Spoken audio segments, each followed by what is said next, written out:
get taken seriously being young. And so I wore that lab coat every day because I felt like it would make me look more professional and more the part. Uh-huh.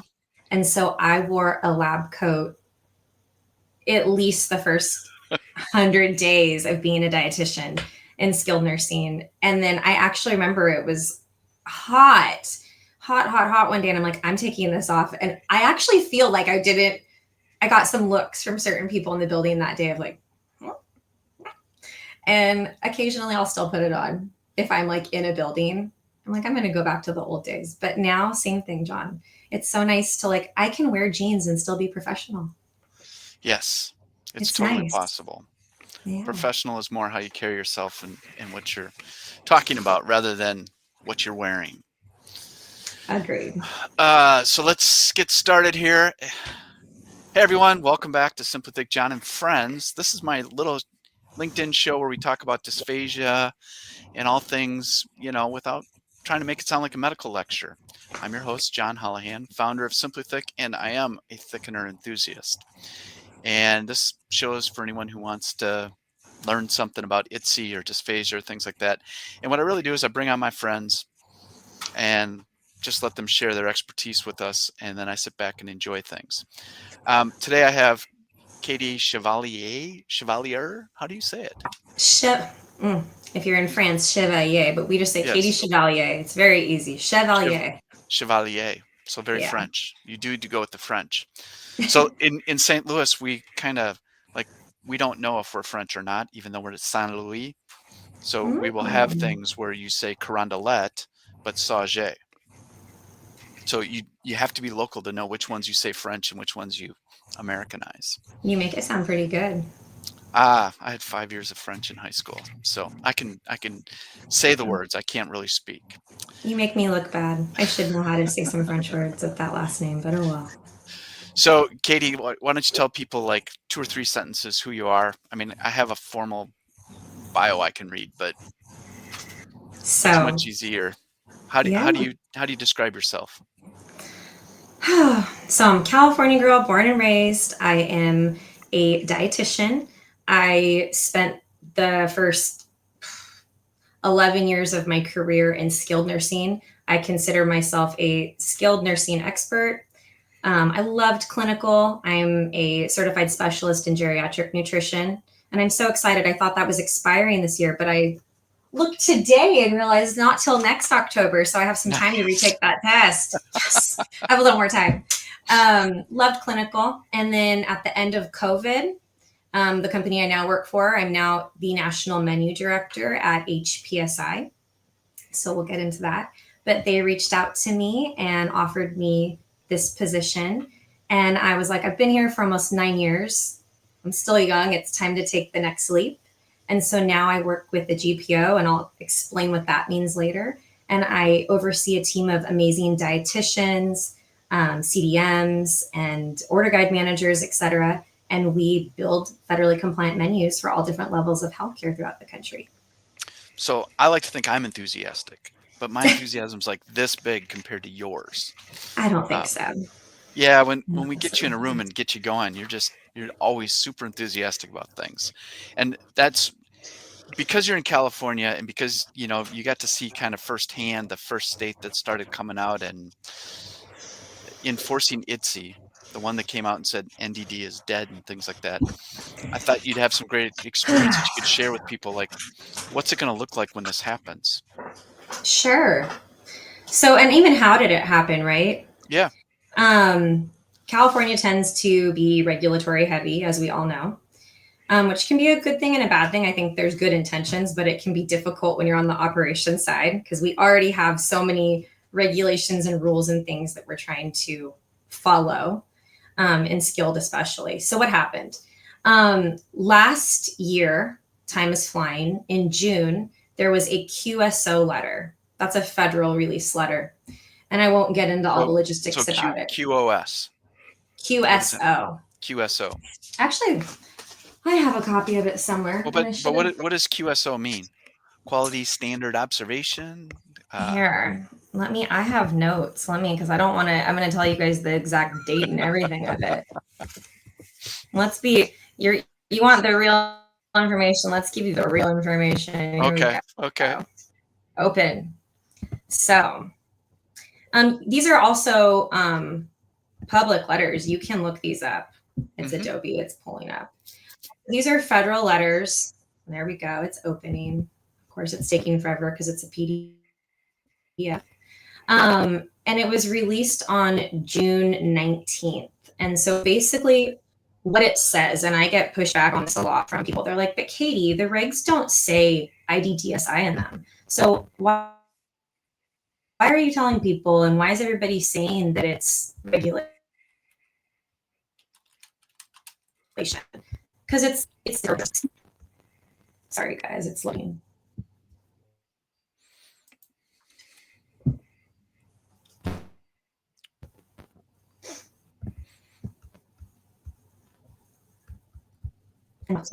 There we go. So it's basically an oversight letter, okay? And so what it said was that here we go, I pulled it up.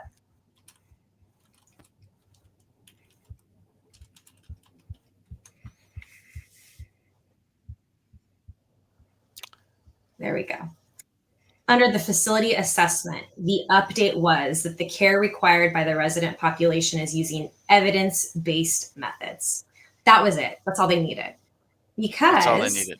Regulations, yeah, that's what happened. So skilled facilities have to follow Appendix PP. That's what that's when they come in and do the annual surveys in the skilled nursing facilities, they are going through all of the regulations in Appendix PP for skilled. Yep. I'm not talking about assisted living or independent living right now. So basically what happened is in Appendix PP, they cite professional trade organizations such as the Academy of Nutrition and Dietetics. So if you go into the A&D diet manual, which that doesn't have to be the diet manual that you've adopted in your facility, but they will talk about what is evidence-based and what is obsolete.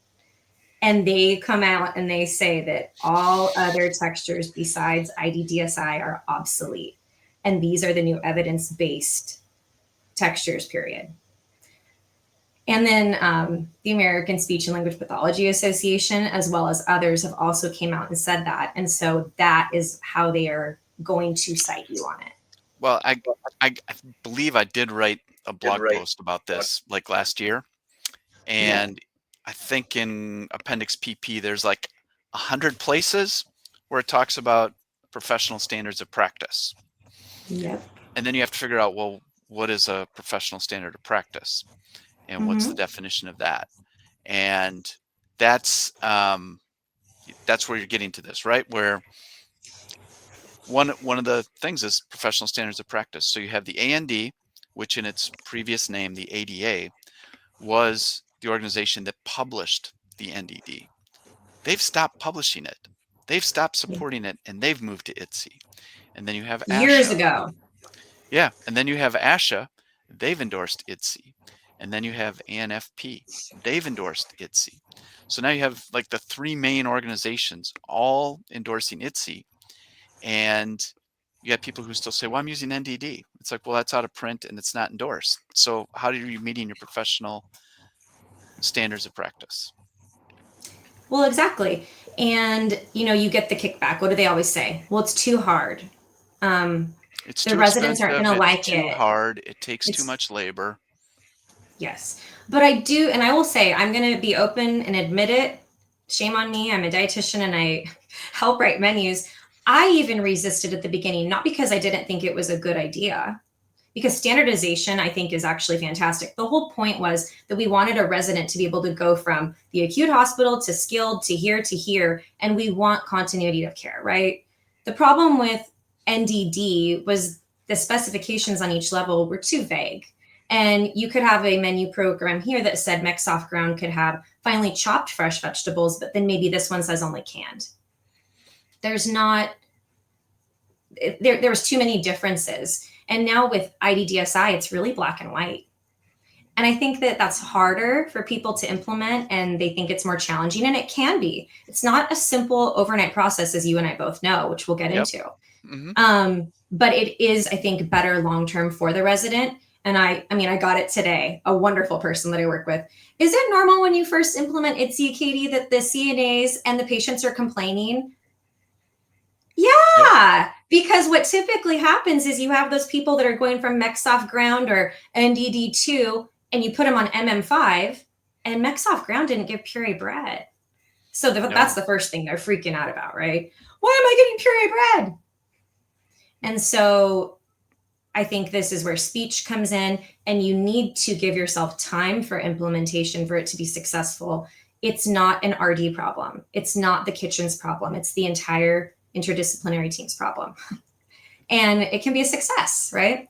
But you've got to get everybody involved and be able to really talk about it and explain to the residents if you're unhappy with the current texture and you were previously on mechanical soft ground, you probably could be on EC7, right? Or not on MM5 because it's going to be much more strict. Yeah. So, well, I think like it really, when we were at the IDDSI symposium, and we were listening to the people at Hogue talking. Yes. And even the day before, I went for a tour at Hogue, and it really just, my mind kind of just was like, oh yeah, this is why it needs to be interdisciplinary, because there's a problem with some food, whatever it is, and the dietitian wants to come at it this way, and the speech therapist wants to come at it that way, and the chef wants to come at it that way, and nursing wants to come at it that way, and none of them is wrong, and none of the answers is wrong, but we have to agree, how are we going to make this work in our facility? Like the chef, add more butter, add more salt. Then the dietitian's like, oh my God, you can't do that. So I'm so glad you said that. I love Davis Cruz. He's amazing. Yes. I went on a tour there too. Davis, if you're listening, you're amazing. And Hogue, you were phenomenal. And if I ever have to go to the hospital, I want to be a patient at your building. But it's definitely something where you need everybody and their input. And at the end of it, the facility is stronger because everybody respects everybody else. Yes. What they're doing. I love that you said that. And I will say, that you pinpointed it during that conversation. I was sitting next to a client and a friend who's an RD. And when they were saying, just add more butter, we were like, you can't do that. We were literally like, no, you can't do that, because if a surveyor sees that you're adding an extra tablespoon of butter, that's extra calories and fat. And what if they're on a therapeutic diet? You can't just do that. It's not that easy. And I will say, I sometimes work with chefs more in AL and IL, and I know they get frustrated with dietitians because they're like, we feel they oversimplify menu writing because they get to, lucky them, they don't have as many regulations usually and have to work into all these, you can't have this sodium or this fat. And they're like, I just want to cook beautiful food for my patients. And we do too, but we have these additional things that we need to bring to the table that, I get it, RDs probably are frustrating at times when it comes to this stuff. But it is necessary. I'm picturing a chef going like, hey, Katie, look at that. I don't know how all that butter got in there.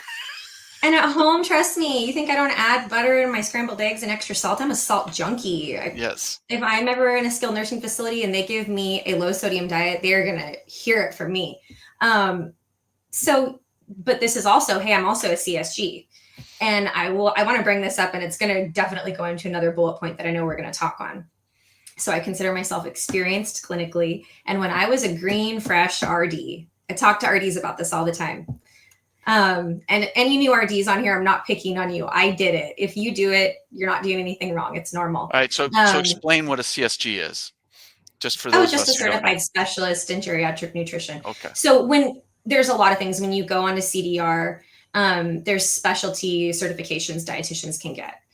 Just like CDMs and all other clinical specialists, along with other professionals, we have to get CEUs.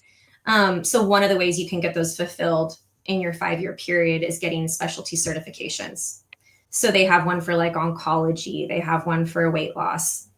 And if you meet the criteria, so like if you have to work so many hours with that population, and like I had my boss, write a letter saying that I did meet these requirements, blah, blah, blah. And then you sign up and you can take the test. And if you pass, you get to put additional initials after your name and feel cool. Okay. And it also satisfies the whole 75 CEUs for the 5-year period. So it's, you get it all done. So I've done it 2 times now. But the point is that there is overwhelming research when it comes to this population that we're serving. Overly restricting elderly residents is not beneficial. Period. Now, there's always outliers. You have somebody on dialysis whose potassium is spiking. I'm not saying them feed them tomatoes and orange juice. I'm not saying that. But what I did, I'll say what I did and what I see brand new RDs do a lot is you look in the medical record and you see resident had a history of hypertension, low sodium diet. You don't always have to do that. Pre-diabetic, carb controlled diet. Even in our diet manual and many diet manuals, we talk about how the regular diet can be used for those residents, especially when they're not feeling good and they're not eating all their meal and they're eating 60%. Why are you restricting them? The whole goal is to nourish those residents. And when they're on these downgraded textures already, I would try to do regular diet as much as possible. So what you're saying is that the evidence is pretty strong that when you give people more options or more food that they like and that they'll enjoy, they're going to eat more, and that's good. Yeah, I don't even think we needed research for that, right? I mean, John, if I put food in front of you like, you're going to eat better, right? Yeah. I'm kind of on record as saying when I get to be 80, I'm planning on an all ice cream diet. I have, as a dietitian, given people ice cream 3 times a day when they're not eating, because if you're not eating, you can have whatever you want. Yes. I have people call me once in a while, hey, do you have a renal cardiac diet? Nope, and I won't build one. And there could be RDs that disagree with me, and I love that. Hey, we all have different opinions. It's like you could go to 3 different cardiologists, have hypertension, and then they're all going to prescribe you a different blood pressure medication because they have different opinions, right? So we can have different opinions, but the point is, why would you do that? A renal diet's already low sodium, low potassium, low phosphorus, managing the protein levels, usually restricting fluids. And now you want on top of it low fat, low cholesterol. What are you trying to do to this person? So let's loop it back to IDDSI now. Yeah, that's where I was going to say. And when we're implementing IDDSI, how do we take, because you bring that perspective in to the conversation. So how do we work on, where people are enforcing this and the regulations are coming, and how do we embrace it so that we can make these awesome foods for people that they're going to want to eat? Sure. Tips for success, starting from the beginning, from what I've seen, and we have a lot of facilities in the past 6 months and still actively implementing. Number 1, don't do it overnight. You have to come up with a game plan. So work with your IDT. Whatever you guys do, bring it up in your stand-up meeting in the morning. Get your DON involved so she can get the CNAs and the LVNs understanding. Ask your administrator for help. If you're a consultant RD, let them know you might need a couple more hours every single month to help support this initiative. How long are you seeing the process? 12 months? Usually, I've seen it in a rush, 30 days, but I think the best ones are like 90 days about. I had one chain. I thought this was really cool. So QAPI is part of Appendix PP. We all have to do quality analysis, performance improvement. This is your QAPI. It says right in the regs that the RD is responsible for, recognizing things that aren't up to evidence-based practice and professional standards. So if you notice your facility is not doing IDDSI in your skilled facility, maybe you don't overdo it. You don't need to say, hey, we have to find a new menu provider and do this overnight. No, but bring it up, document that, put it in your QAPI. QAPI could be as little as a binder with a couple pieces of paper in it, and you're just writing important notes and plans. Bring that up and then come up with a game plan. So one facility, because they were worried about, we all know with IDDSI, every level has tests, right? Yep. I still have a cheat sheet behind me because I reference it, and I do this all day. Sometimes you have 10,000 things running through your head. You can't remember everything. So start adding cheat sheets on your boards in your kitchen. Start in-servicing constantly. They were focusing on one texture a month. So they were like, in their old orders, they had puree, but now they're going to call it puree level 4 and teach the tests.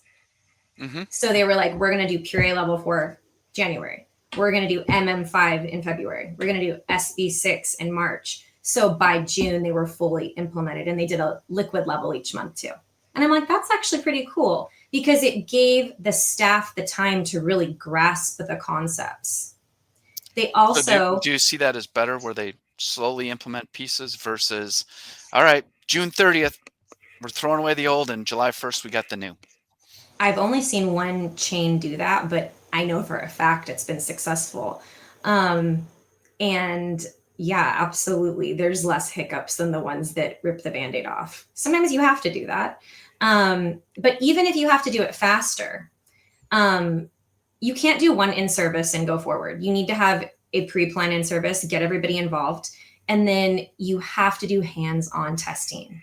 Lean on your vendors too. I mean, John, if you're buying from SimplyThick, he has people all over the country. They will go into the building and help you train and teach you how to do the tests. And I'm not just, a lot of the companies will do this. If you have a Oh yeah. GPO, you have a consultant RD, ask your speech therapist or your director of rehab to help out. They need to be involved too. And they should be during this process, because just like what you brought up at Hogue, when you get everybody's beautiful minds involved, you might think somebody's, oh, that's annoying, but it's important. It's something that needs to be considered, so you can come up with a plan that works for everybody, so you can address everything. And then ask your staff what they need. I have this one employee, and they're very, like, in the heat of the moment of a meeting, sometimes I get really annoyed, but they're the one who just sits there and asks all the dumb questions, totally not embarrassed at all to ask just the dumbest questions. And you walk out of a meeting with them and you're like, damn, I'm glad they were there, but it could be a little frustrating during the moment. And that's kind of what I see these chats as being, is like, sometimes you just want to be done. And the other professional is saying, no, we just need to add more butter. Yes. I have had a handful of clients tell me, Katie, we want to do IDDSI, but we feel that we are going to have low resident satisfaction with the puree bread. So can you build us MM5 and SB6 with regular bread? No. And it's not that I'm not trying to understand that point of view, but the correct response, I think, should be, we are going to, if we create a crosswalk and take people on an old retired texture like mechanical soft ground or one of these NDD textures and put them on MM5, that they're not equal. We need to just address that.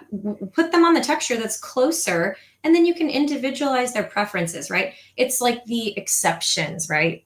So for everybody on this call, and John, you know that you can have a case-by-case situation, and IDDSI is very specific about this. They had a great handout that came out. If you have somebody on SB6 and the speech and language pathologist determines they are okay to have soft untoasted bread, so be it. Put it on the tray card and serve them regular bread, but we can't build SB6 with regular bread because it's not the framework. Right. The framework is the framework. You can have exceptions for person-centered care.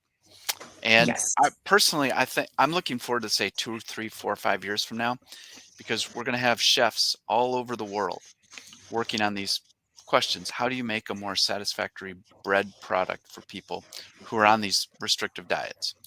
And there's going to be some answers, and they're going to, the normal residents are going to be jealous. And I just think it's coming, because the beauty of, so when I look at a prescriptive diet like the NDD, where we had literally lists of what was acceptable and what was not, and a descriptive diet like IDDSI, which is where they tell you what the food is supposed to behave like, and they give you testing methods, and if it behaves the way it's supposed to and it passes the testing methods, it meets the standards. And I always tell people, bananas are the perfect example of that, because bananas can be hard and tough, or they can be soft and gushy. Where do they fit? Where do they fit? So when you have something like that, now chefs have a target. On something like NDD, they didn't know what to do. How can I be creative within the standard list? But within IDDSI, you have a lot of ways to be creative. I'm so glad you brought this up, because it's okay. So you brought up the banana. Okay. This goes so many places now. Right now my brain's like, in the old school days, I just rewrote my diet manual.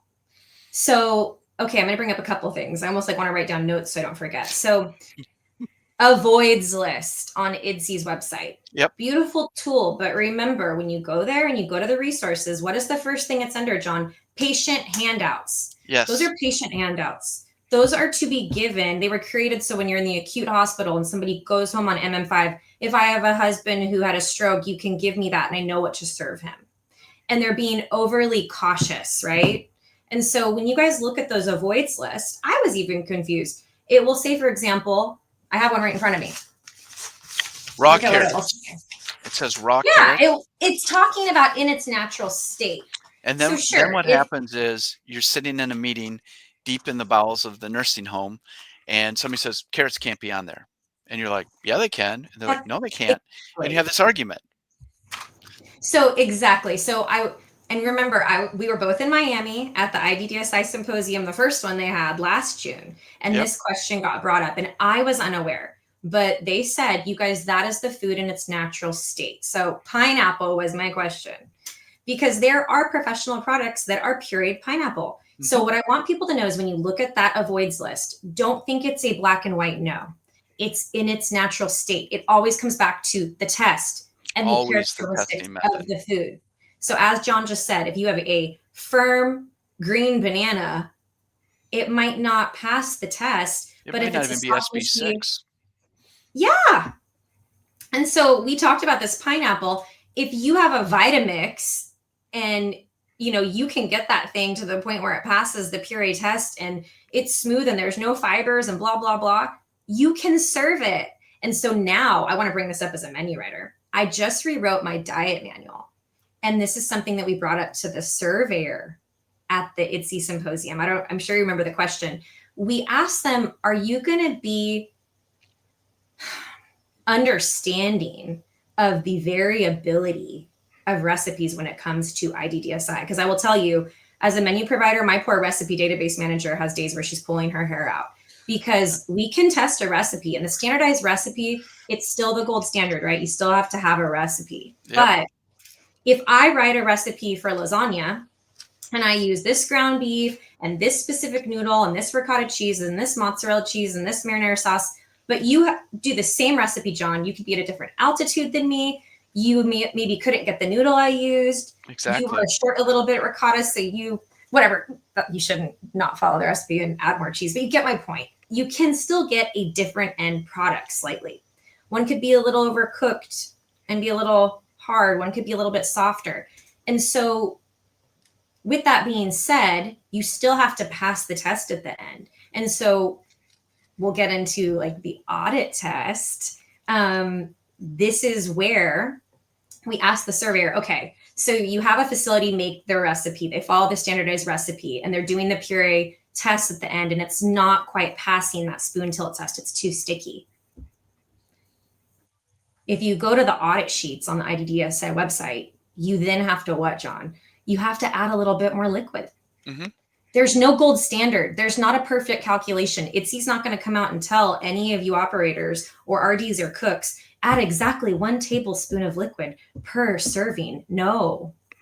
This is where that variability comes in and why you need to become comfortable with IDDSI and the tests. And it also will give you, like you just said, actually some creativity. This is where the cooks of the world and the chefs of the world and everyone in that kitchen go play with the food, figure out what's going to work so you can come up with your own policy. Add a little bit of water at a time or thickened broth or whatever you choose. Work with your RDs, work with your speech therapist so you don't affect the nutritive value. And they did say, we're going to have to, consider that. And so we just wrote a policy all on that. Just note that you are going to have variabilities come up and you're going to have to make adjustments to recipes based off of so many factors.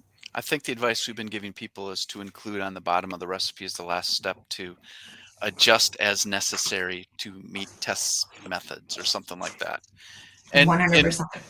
And I mean, it's not your fault. I mean, the amazing thing is the people in the kitchen, they take whatever comes off the truck and they make it into beautiful food every day. Yeah. And you may have ordered, these 4 things that are perfectly aligned with Katie's recipe, but the vendor substituted out something for number 2. And now they have to work with a different cut of meat or whatever. And they're making the adjustment. And I mean, the options aren't, oh, we're just not going to have that on the menu today. It's no, we have to feed people today. Lunch is still lunch. People are still hungry. And so to unleash their not necessarily creativity, but the flexibility they need to adjust to those natural variations. And you talk about altitude. I mean, it could just be the humidity in your Oh yeah. beautiful test kitchen in, wherever it is. You might have beautiful air conditioning and things like that. A lot of places don't have air conditioning in their The kitchen, kitchen's hot. and it's hot, and they're Yeah. sweating, and EC7.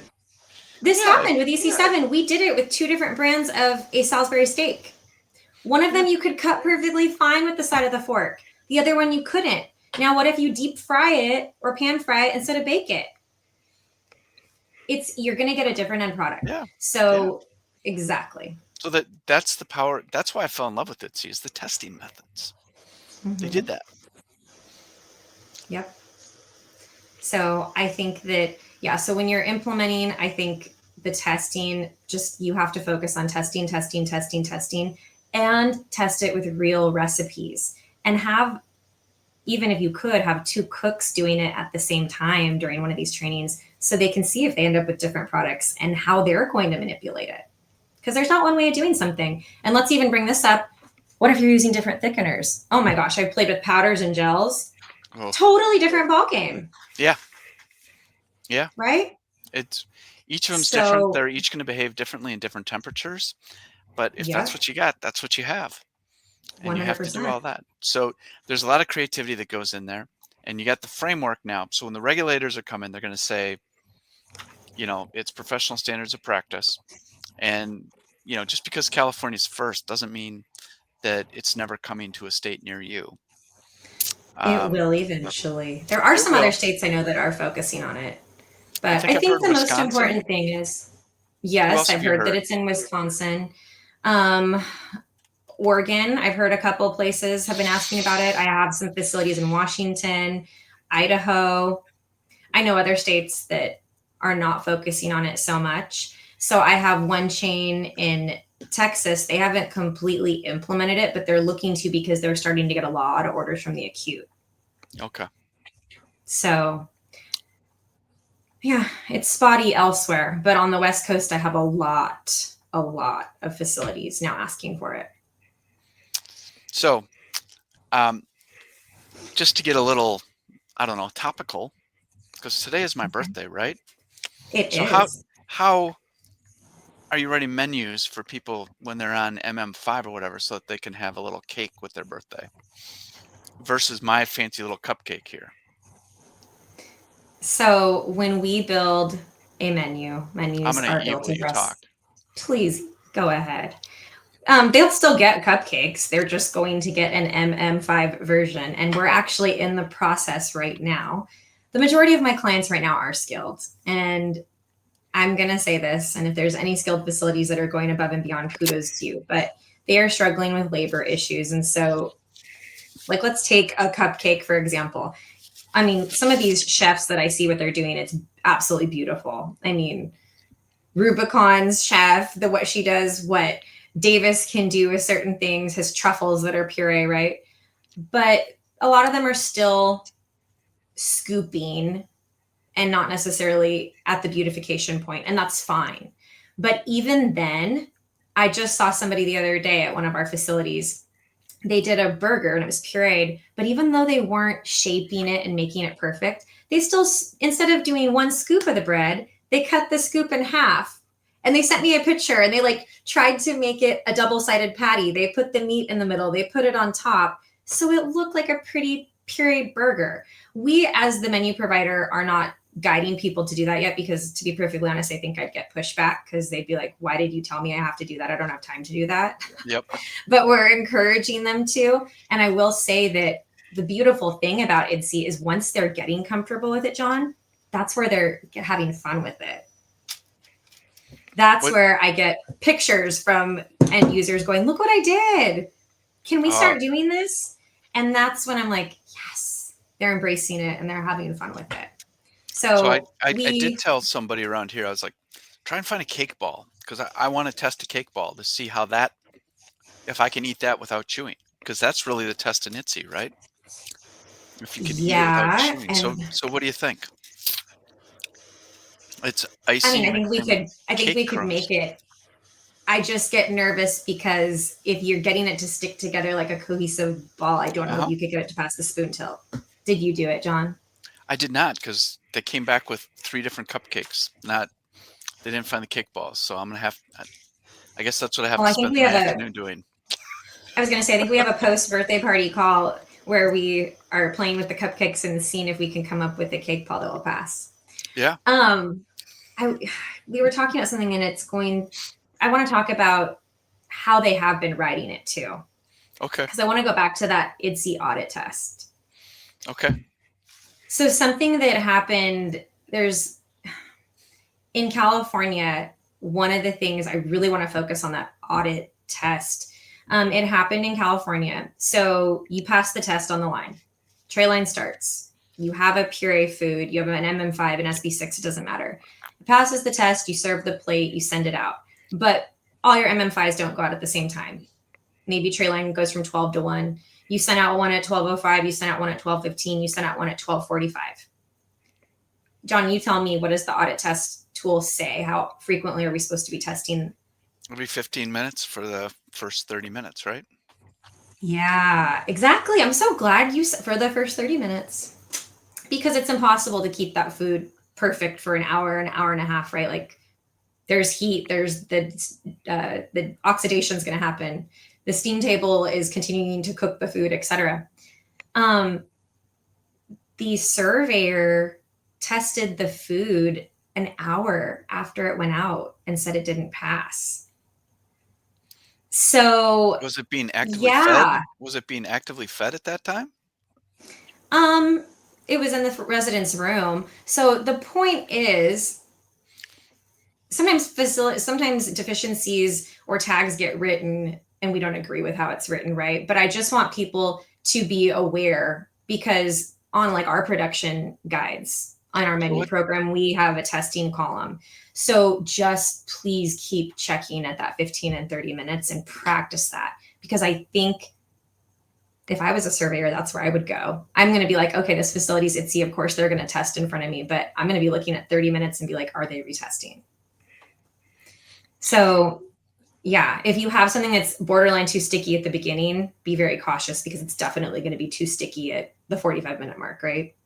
Right, because it's going to lose more moisture because it's out exposed to the atmosphere, so it's only going to get more sticky. Yes. Because the more solids equals more sticky, basically. Mm-hmm. You're losing that lubricating moisture.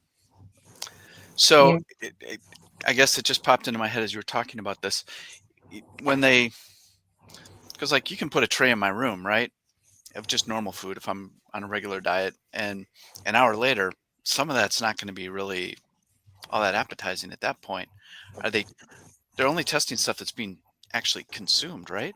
Or are they testing stuff like there's a tray waiting to get cleaned up? No. It was food that was going to be consumed. Okay. But yeah, and then also, I mean, that's a whole other deal. We really shouldn't be sending food out if it's going to be sitting for a while, right? If we know somebody's in rehab at 12 o'clock and they're not going to be back till 1:15, we should not really let the tray sit there, but it's hard to juggle everything. But yeah, that really came up, and everybody was really shocked that got written.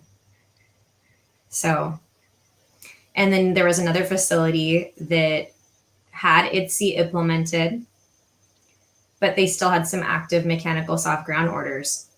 The diet manual supported it. There was a physician prescribed diet order, no dysphagia. And the server even said it at the symposium. I'm not telling anybody to write this, but if it's not for dysphagia and there's a physician prescribed diet order, she was kind of like, what do I do? You know? Yeah. But the surveyor was basically saying it wasn't in line with MM5. And so I'm bringing these things up because just get so knowledgeable on these topics, since it's coming up and we are managing facilities in this environment. Be able to talk the talk and walk the walk, because just know IDDSI like the back of your hand. Start, reading about it. Like I said, I read this constantly. I have my papers next to me constantly. Whenever facilities have survey things come up, I'm like, call me. Please let me know, good or bad, how I can help you. and just stay on top of this so we can continue to help each other get through this process.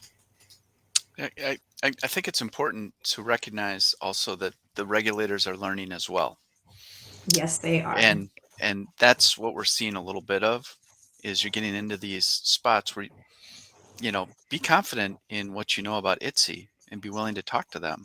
They still might write you up, but at least, be willing to have that conversation, because I know that some of them are going to the worst way possible to learn IDDSI, right? They're going to a 1-day, 8-hour seminar, and somebody who maybe has implemented IDDSI but probably hasn't is going to get up and be their expert and talk to them about, this is what IDDSI is, and this is how you do the test methods. And if they're really lucky, they'll get up and do a test method. But otherwise, they're going to walk into a facility, and it's going to be the first time they've done a spoon tilt test. And they'll hold it like this, and they'll go, well, but it doesn't fall off. And you go, yeah, but I'm allowed a gentle flick. And then they'll say, but there's too much residue. And you'll say, well, but that recipe, that's okay. And like, well, how do you know? Well, because as a cross-functional team, we sat down and we evaluated this recipe, and it's not sticky when it comes out. It's much different being an operator and doing it than reading the paperwork and pretending you know it, right? Yeah. The more you practice, it will be so much easier. I'm going to say 3, 4, 5 years now, I've been giving a presentation at state trade shows where it's just like hands-on testing. So I get into a room, I say, how many of you know IDDSI? And they all kind of raise their hand. Yeah. And then I go, all right, halfway through. All right, it's time to test. I got some plates in the back of food I made for you, and we're going to test a thick and liquid. And the way they hold that funnel, they've never tested it before. And then they're like kind of picking with the fork. You're like, okay, so you guys don't really know IDDSI. But when I ask you in the beginning, you're all going to nod. You're going to be like, oh, yeah, I know IDDSI. And it's like, you got to get out and you got to do it. You're going to laugh, but look at my good friends being in the job that I'm in. John and everyone sends me my thickeners. I have my SimplyThick in the kitchen. I have my other thickeners. I have all of my squirt bottles for audit tests. Yep. When I have leftovers, I go play with the food all the time. I have to, because it's the only way I'm going to keep learning. And you have to. And all the foods react so differently. So I even had my speech therapist friend come over here, and we were playing with a bunch of different foods. And she's like, wow. Like when you brought up the spoon tilt test, how she did one test using one thickener, I did one using another. And I'm like, is mine have way too much residue? And she started talking in her speech stuff, because when she starts talking about oropharyngeal versus this pharyngeal versus that, I'm like, I know the words, but I'm not even going to pretend that I know what all the differences are. And she's like, no, this is safe because of blah, blah, blah. That's why it's so important to be working with the IDT, because again, you'll learn from each other, Yep. So. All right. So it's been a long conversation.